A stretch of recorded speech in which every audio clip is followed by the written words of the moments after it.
Welcome back to Vintage Verse. Today we're looking at 10 incredible 80s masterpieces. Hidden deep in cinema's vaults, past the franchises, the reruns, the safe bets, are films that slip through the cracks but hit with full force. Missed by most, loved by few, and once you've seen them, you'll never shake them. The legendary Brandon Lee, before Hollywood really saw what he could do. Long before The Crow made him a star, he kicked off his career in Hong Kong with Legacy of Rage, a gritty revenge flick that drops you deep into the neon-lit underbelly of 80s crime. No gimmicks, no CGI safety nets, just raw martial arts and a very personal mission. Lee plays Brandon Ma, a regular guy, framed, betrayed, and locked up for a crime he didn't commit. But when he's finally released, it's payback time. And trust me, Lee doesn't hold back. The punches land heavy, the fights have real stakes, and you feel every blow. What makes this film stand out isn't just Brandon's physical skill, though that's impressive enough, but how his charisma cuts through. You instantly see that quiet intensity, the star presence simmering beneath the surface. One thing to know, the original language is Cantonese, and the English dub is rough. Distracting even.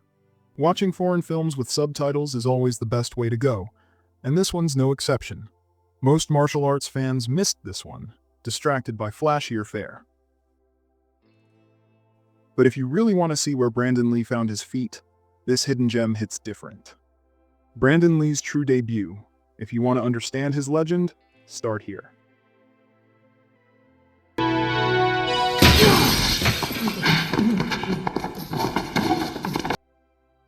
You don't expect a teen movie to start with plutonium.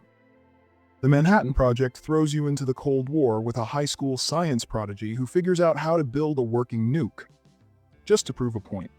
He's not out for power or revenge. He just wants the truth to come out. And the scary part? He's smart enough to pull it off. What starts as a science fair stunt spirals into something way bigger. Government labs, surveillance, a real countdown. And underneath it all, that creeping fear from the 80s, that no one's actually in control of the tech they built. It's sharper than you'd think, tighter too. The dialogue feels smart without being smug. The tension builds without cheap tricks. And there's a weird thrill in watching a teenager outmaneuver the Pentagon with nothing but brains and nerve. Still one of the smartest Cold War thrillers no one talks about. Quietly intense, and it holds up. It's like 1,000,000,000 to 1. It never happens. Maybe you're just very lucky. Nobody sets out to become a legend with a spray can. In Turk 182, you're following Jimmy Lynch, regular guy, nothing fancy, who gets pushed one step too far after the city betrays his injured firefighter brother. What starts as one angry message tagged on a wall quickly turns into a citywide movement. Every new Turk 182 graffiti hit is another slap in the face to the politicians, another win for the people nobody listens to. You feel the blue-collar roots here. This isn't about fame, and it's never clean. It's about sticking up for your own, even when you've got nothing to lose but your name. Every stunt gets bolder, every headline louder. You start to wonder if Jimmy's fight is hopeless, or if maybe, just maybe, one stubborn voice can shake the whole city awake. It's messy, it's loud, and it's got a real working-class pulse. Movies like this are rare now. For me, still one of the scrappiest, most genuine underdog stories out there. It never stops swinging. Oh, Jimmy, you are definitely one of the good guys. You want a horror movie that doesn't just cross the line, it melts it. Street Trash drops you into the filthiest corners of 80s New York, junkyards, alleyways, rotting tenements, and hands out bottles of Viper, a mystery liquor that melts anyone who drinks it. Literally, bodies liquefy, toilets explode. It's part horror, part gutter comedy, and all cult mayhem. This isn't subtle, it's loud, crude, and completely unhinged. But that's the point. The effects are practical and outrageous, rubbery, colorful, messy in all the right ways. And somehow, under all the melting corpses and sleazy gags, there's a weirdly sharp sense of satire, aimed at the systems and people who throw others away. Every scene feels unstable, like the whole film might just collapse under its own sludge. But it doesn't. It keeps going, keeps pushing, and somehow ends up saying something, without ever slowing down to explain it. Street Trash is widely considered the king of the hill. It's the most famous and outrageous melt movie ever made, even if it's not the first. For me, street trash is a blast of cult insanity. Here's to you, pussy. If you can handle the mess, you'll walk away grinning. You ever fall into a movie that feels like another planet? Liquid Sky is what happens when aliens land in Manhattan's punk scene, chasing a high nobody else even knows exists. The city's drenched in neon, everybody's strung out, and you can feel the film pushing against every boundary. Music, visuals, even the way people talk. Plot simple. Aliens hunting endorphins from human pleasure and pain. But it's the style that gets you. Faces lit up in blue and pink, synths pulsing, dialogue that almost sounds dubbed. It's all attitude, fashion, art, danger, turned up so far you start to lose track of what's real. It's not easy, and it doesn't want to be. But you get why midnight crowds still show up for it. Every frame feels experimental, almost daring you to stick with it. Liquid Sky isn't just another cult movie, it's a full-on transmission from another dimension. Absolutely one of the weirdest sci-fi visions you'll ever find. Unforgettable if you want your cinema wild. So why should I live these lies? The way you want me to dress and behave. I'm nobody's victim. It's only fair that I warn them this pussy has teeth. Forget everything you think you know about Robert De Niro. In The Mission, he's Rodrigo Mendoza, mercenary turned monk, fighting to defend a remote South American mission from colonial powers. It's not a gangster flick, not gritty New York streets. This is big, emotional cinema set deep in jungles and mountains. And De Niro, he's stripped raw, vulnerable, quietly powerful. You feel the weight of history here. Real tensions, real stakes. This actually happened. Jesuit priests caught between indigenous tribes and ruthless empires, their worlds colliding in slow motion.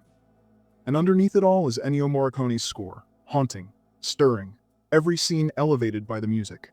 This isn't Sunday school preaching, it's bigger. Faith, redemption, violence, guilt, everything tangled up until you can't tell heroes from villains. It's epic filmmaking with a human pulse. And De Niro's performance is magnetic, totally restrained, totally committed. No exaggeration. One of De Niro's most underrated roles, and hands down one of the greatest religious epics you've probably never watched. If might is right, love has no place in the world. Picture this. You're walking down that broken boardwalk in Atlantic City at sunrise, and there's Lou, this old-timer who still thinks he's dangerous, watching Carol through her window as she rubs lemons on her skin after work. Sounds creepy? It should be, but the way it's framed, it feels more like poetry than sleaze. Burt Lancaster plays Lou like he's carrying every missed shot in his shoulders. He's been spinning the same gangster stories for so long, he almost believes them. Then there's Susan Sarandon as Carol, stuck in a fading beach town, chasing casino dreams with this quiet kind of desperation that makes you root for her, even when she slips. And Atlantic City? This was the in-between era, before the big casinos fully took over, but long after the original glamour died. The city's stuck in limbo. Old mob ties, empty buildings, broken lights, filmed like none of it's been forgotten. The jazz score doesn't just sit under the scenes, it breathes with them. Two people, lost in a place that's past its prime, trying to grab one thing that feels real. A room for me and my mother. One of the best films ever set in Atlantic City. You forget how sharp studio comedies used to be until you watch Night Shift. Starts with Henry Winkler, tight tie, straight face, stuck working nights in a morgue. Then in crashes Michael Keaton. Full speed, no breaks. It's his first big role, and he plays it like he's got something to prove. Every scene he's throwing out gold, half rants, business pitches, off-the-wall ideas, and the writers knew exactly how to feed him. The setup's wild, a brothel, run out of a morgue. But it's not lazy. There's heart in it. Characters actually change. Scenes actually build. And somewhere under the madness, you get a story about two guys trying to take control of their lives, even if it means breaking every rule in the book. Ron Howard directs it with just enough restraint to keep it from flying apart.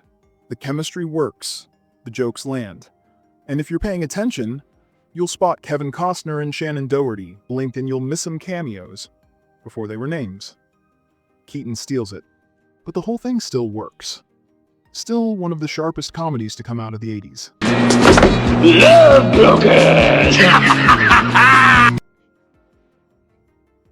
Next up, an 80s thriller you probably missed, but feels scarily close to today. Michael Crichton's Looker takes you to an unsettling near future, where models and actors are digitally replicated to create perfect, controllable media. Sounds familiar, right? But remember, this was 1981, way before deepfakes or CGI celebrities. You follow plastic surgeon Larry Roberts, played by Albert Finney, as his patients start mysteriously turning up dead. He quickly stumbles onto the Looker gun, a weapon that freezes you in place with hypnotic precision. Yeah, it's weird. And a bit campy, sure. But the unsettling part isn't the weapon, it's the eerie predictions about digital manipulation, advertising, and how easily reality can be twisted. Crichton wasn't just telling a story here, he was warning you. And honestly, that's what gives Looker its lasting edge. The tech may seem retro, the haircut's definitely 80s, but the message feels chillingly modern. Campy around the edges, sure, but almost too prophetic for comfort. Watch it now and tell me it doesn't hit different. Hi, I'm Cindy. I'm the perfect female type, 18 to 25. It's rare for a film to hold you completely still for 2 hours, without action, twists, or even a traditional plot, but My Dinner with Andre does exactly that. When Louis Malle directed this in '81, nobody had really tried anything like it before. Just two friends in a New York restaurant, talking about life, meaning, and how easily you can sleepwalk through your own existence. But has it ever occurred to you, Wally, that the process that creates this boredom that we see in the world now may very well be a self-perpetuating, unconscious form of brainwashing created by a world totalitarian government based on money? Wallace Shawn and Andre Gregory aren't playing fictional people. Not really. They're versions of themselves, pulling you in deeper with every word. The whole thing feels unscripted, effortless. But each conversation crackles quietly under the surface. It's deceptively simple, just dinner and dialogue, but it slowly creates tension from ordinary moments. You're not sure whether to laugh, nod along, or suddenly question your own choices, and that's exactly why it stuck around. It found audiences who didn't know they needed it, people looking for something real beneath cinema's noise. Decades later, it still hits differently.